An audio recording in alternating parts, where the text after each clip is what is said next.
नमस्कार, स्वागत आहे तुमचं मोरे ताईंच्या रेसिपी या YouTube चॅनल मध्ये।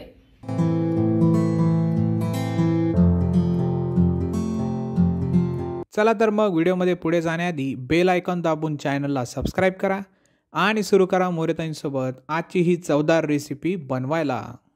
चला तर मंडळी, आज आपण सर्वांच्या आवडीचा पदार्थ पाहणार आहे।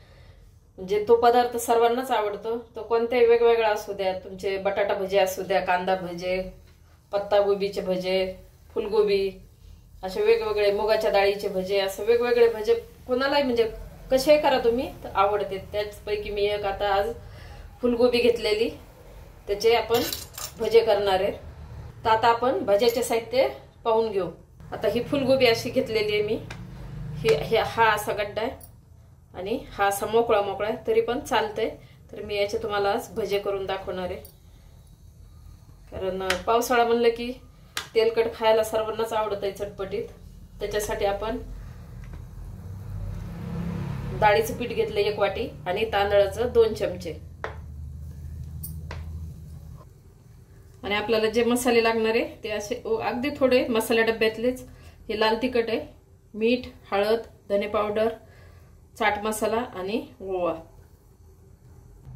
आता आधी आपण हा गड्डी एक कापून घेऊ, आणि जास्त छोटे तुकडे नाही करायचे आपल्याला ना, मोठे मोठे तुकडे करायचे। तर ते असं मधोमध कापलं मी। आता याचे नुसतं असं आपल्याला बाजूला कापून घ्यायचं। आपण हे पण बाजूला काढून घेऊ, नाही तर हे पण आपल्याला बारीक करायचंच नाही, असे मोठाले घ्यायचे। त्याच्यामुळं जास्त कापत बसायचं नाही त्याला। असं हाताने निघले तर हाताने काढू शकता, किंवा मग नाही निघत हाताने तर चाकून असं मधोमध कापलं ना तर बरोबर वेगळे होतात। मग हे पहा, मी ना हे असे तुकडे करून घेतले। असे होईल तेवढे शक्यतो मोठालीच करायचे, आणि एखादा आता होतेच थोडंसं असं पण कापता कापता काही असे बारीक पण होते, पण होईल तेवढं आपल्याला असे मोठे मोठे करायचे छान। आता हे कापून घेतलेले याला आपण पाण्यामध्ये टाकू। आता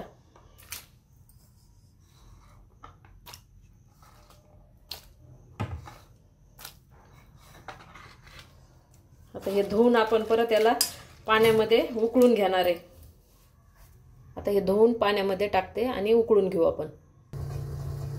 आपण पाणी गरम करायला ठेवलं होतं, पाण्याला उकळी आलेली, आणि आपण हे गोबी याच्यामध्ये कापून ठेवलेली पाण्यामध्ये। आता ही पाण्यातली गोबी आपल्याला उकळत्या पाण्यात टाकायची। त्याच्या आधी आपल्याला 1 चमचा मीठ टाकायचं, म्हणजे गोबीचा जो उग्र वास असतो का तो पण निघून जातोय आणि थोडी सॉफ्ट पण होते। आता मीठ टाकलं, आता आपण ही पाण्यातली गोबी ह्या गरम पाण्यात टाकू आणि याला एक उकळी आणू। अजून गोबी टाकल्यावर परत थोडं 1-2 मिनिटं उकळू द्यायचं। आता झाकण ठेवायची गरज नाही, पाणी उकळायसाठी मी झाकण ठेवलं होतं। आता याला ना अशीच उकळी आणायची एक, आणि मग निथळून घ्यायचं। म्हणजे याच्यामध्ये पाण्याचा थोडा म्हणजे एकदम निथळून छान घ्यायचं असं करून, म्हणजे अंश जास्त राहायला नाही पाहिजे। म्हणजे आपले मसाले लावायचे ना तर मग ते निघले नाही पाहिजे, किंवा त्याला पाणी जास्त सुटलं नाही पाहिजे। आता याला चांगली एक उकळी आणू, मग काढून घेऊ आपण। हे पहा, पाण्याला छान उकळी आलेली। आता आपण गॅस बंद करून गोबी काढून घेऊ। अशी उकळत्या म्हणजे खूप पाणी टाकायचं, मीठ टाकायचं आणि अशी उकळून घ्यायची। आधी पण थंड पाण्यात नाही टाकायची, गरम पाणी केल्यावरच उकळी आल्यावरच मग टाकायची। आता गॅस बंद करून आपण काढून घेऊ। काढताना बी सगळं पाणी नाही असं निथळून काढायची, आणि नंतर बी असं चाळणीत वगैरे खाली असं पाणी गळण असं ठेवायची। अशी चाळणीत ठेवली मी। आपण ताट ठेवलंय, ताटाखाली परत एक हे असे जाळी आहे, त्याच्यावर अशी ही जाळी ठेवली, म्हणजे मग जे राहिलेलं पाणी का ते खाली जाईल। अशा पद्धतीनं आता काढून घेते मी। ही अशी गोबी काढून घेतली, आणि आता थोडा वेळ 2 मिनिटासाठी अशी नितळत ठेवायची। हे लगेच कोरडं झालेलं, म्हणजे आपण सर्व पाणी काढून असं व्यवस्थित निथळून घेतलेली, तरी पण आपण ठेवून देऊ थोडा वेळ, गरम पण आहे। आता आपण एक असं टोपलं घेतलंय। आता हे निथळलेली गोबी का आपल्याला याच्यामध्ये टाकून घ्यायची।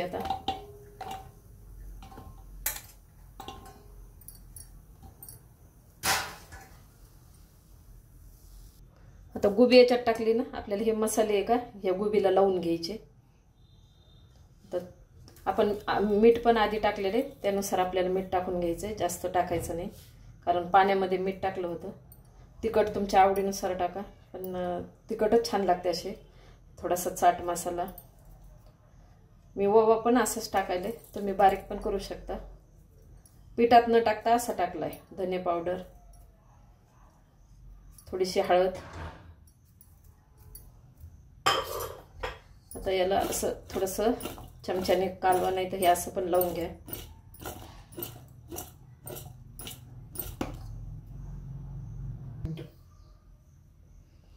हे सर्व मसाला मी गोबीला असा लावून घेतलेला आहे. आता आपण पीठ भिजून घेऊ. याचं बेसन पीठ आहे ना, त्याला आपण ह्याला याचं वरचं आवरण करायचं आपल्याला तयार, ते करून घेऊ. आता आपण हे डाळीचं पीठ टाकून घेऊ.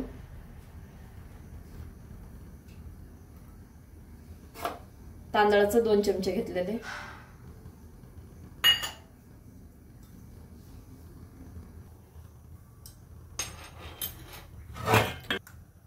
थोडंसं मीठ टाकायचं आपल्याला, कारण आपलं आधी या मसाल्याला मीठ आहे, परत गोबी उकळताना पण मीठ टाकलेले. आता हे पिठाला जेवढं लागतं का आपल्याला तेवढंच मीठ टाकायचं, जास्त नाही टाकायचं. आणि तिखट पण मी थोडंसं टाकायले, तुम्हाला तुमच्या आवडीनुसार. तिखट जास्त लागत नसेल तर गरज नाहीये, मसाल्यात आहे, तर मी पिठामध्ये पण थोडंसं टाकायले. आता आपण हे पीठ मिक्स करून घेऊ आणि थोडं थोडं पाणी टाकून याला घट्ट म्हणजे एकदम असं आपल्याला त्या गोबीला लागलं पाहिजे आवरून, असं पीठ भिजून घ्यायचं, जास्त पातळ नाही.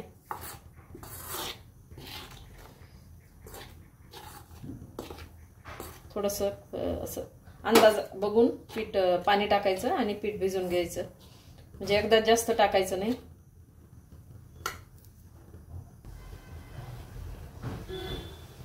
हे पहा, पीठ मी असं भिजून घेतलंय आणि काय केलंय, चांगलं असं 2 मिनिटं चांगलं असं फेटून घेतलंय हाताने. चमच्याने आधी हलवलं, पण नंतर म्हणजे आपल्याला एकदम असं छान पीठ करायचंय ना, हलकं हलकं छान, त्याच्यासाठी हाताने थोडंसं असं फेटून घ्यायचं. 2 मिनिटं मस्त भिजवलंय मी हे असं हाताने. हे पहा, अशा प्रकारे आपल्याला ते पकोड्यासाठी पीठ भिजवायचंय. हे असं पडलं पाहिजे. छान भिजलंय. आता पीठ भिजून झालं.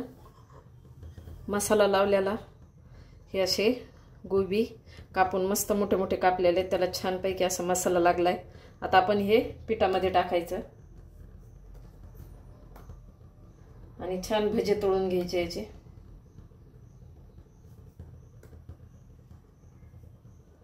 मस्त पावसामध्ये चहा बरोबर पण खायला खूप छान लागते. तुम्ही हा नाश्ता 4 वाजता पण करू शकता, किंवा सकाळच्या नाश्त्याला खायचं असेल तर, नाही तर 4 वाजता चहा बरोबर मस्त पैकी नाश्ता होतोय.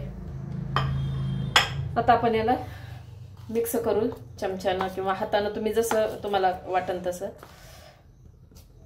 आता आपण तेल पण गरम करायला ठेवलंय, तर एक एक असं मी आता चमच्यानं सोडून देणार आहे.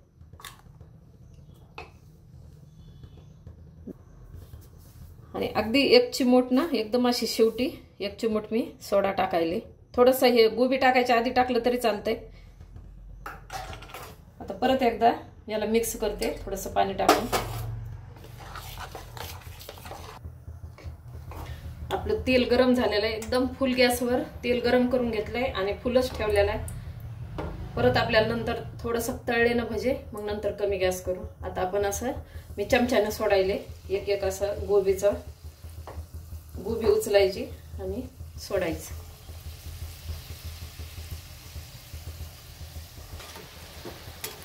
हे पहा, असे तळलेत. थोडे आपल्याला थोडे कच्चेच काढायचे. मी आता हे काढून घेते, तुम्हाला नंतर सांगते मग कच्चे कशामुळे काढे. आता हे भजे आपण तळलेत, पण थोडे कच्चे आहेत, तर मी काय करायचंय, आता मला ह्याला ना कापून घ्यायचंय मधोमध असं. हे असं आपलं हे देठ आहे का असं वरती आलं पाहिजे, ह्याचे 2 भाग. हे असे मी भजे आता कापून घेते आणि परत तुम्हाला सांगते आता कसं करायचं ते. हे असे भजे कापून घेते आता. तेच तेल गरम केलेले आणि हे असे कापलेत मी, जसं आपलं हे होतं का कापलेला गोबी त्याचे 2 भाग असे केले आणि आता मस्तपैकी आपल्याला कुरकुरीत तळून घ्यायचे।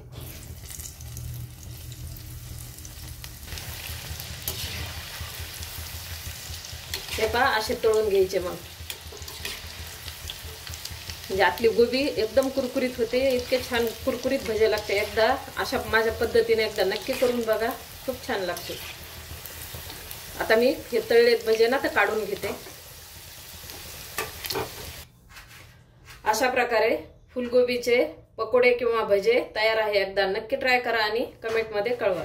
तुम्हाला हा व्हिडिओ आवडला असेल तर लाईक करा आणि अशाच प्रकारच्या चवदार आणि चमचमीत रेसिपीसाठी सबस्क्राईब करा आणि कमेंट मध्ये कळवा तुम्हाला कोणत्या रेसिपीज बघायला आवडतील। पुन्हा भेटूया एका नवीन रेसिपीसह एका नवीन व्हिडिओमध्ये। धन्यवाद।